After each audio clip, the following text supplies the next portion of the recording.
Hey, this is Rob with Thunder Drones, and we're here to show you the Mavic Mini Controller and some of its options and some of its shortfalls. The first thing I noticed is that there is no display, so it's similar to the Mavic Air and the Spark. No big deal because I almost never read this display anyway, and most of the time, the only time you're going to use that is when you lost connection to your phone, which is very infrequent. The other things are you've got the same return to home and power buttons, but they're not illuminated, which is, I guess, a money-saving thing. And what I like is it does have removable sticks, which has been something they introduced with the Mavic Air and continued with the Mavic Mini. So I like the removable, unscrewable sticks that store under the claws. The top part is similar to the Spark. You've got your record button, you've got your shutter button, and you've got your camera tilt button. You're missing your shutter speed dial over here. And on the back, you don't have any C1 or C2 buttons.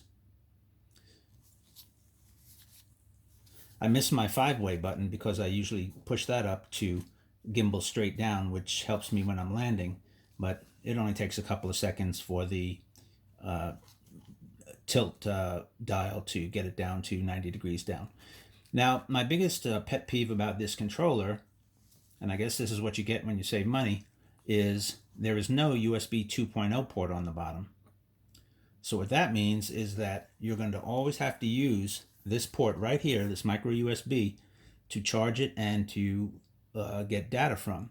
The problem with these ports, especially on the Mavics, is the port is extremely fragile. It's a micro USB, but if you put your cable in the wrong way 1 or 2 times, you're going to destroy this port. And on the Mavic controllers, I charge $74 to replace this board, so you don't want to break this port.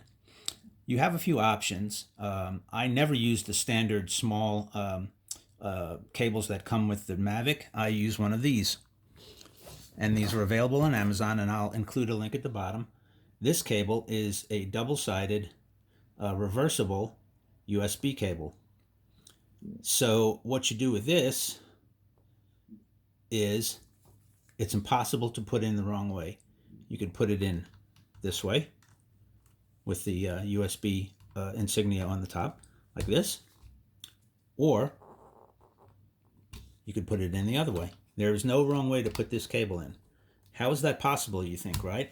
Because the port on the controller is kind of an upside down, is a triangle, right? So what would make it be able to fit in that way?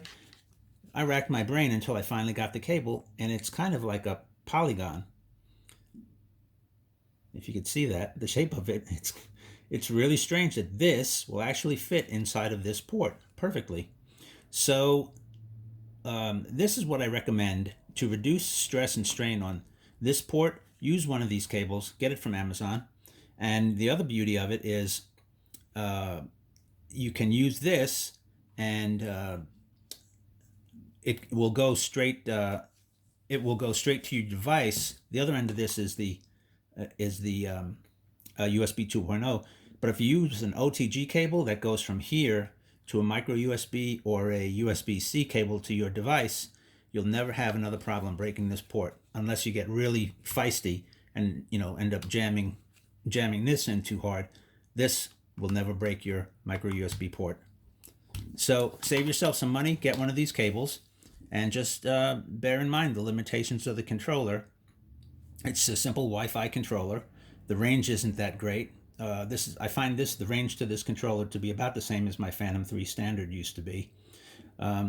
It's not OcuSync, but who needs OcuSync with a mini drone? It's a budget drone. But I'll tell you what, for the price of this drone, and this is a perfectly adequate controller for this drone. Thanks for watching, and check out my other videos.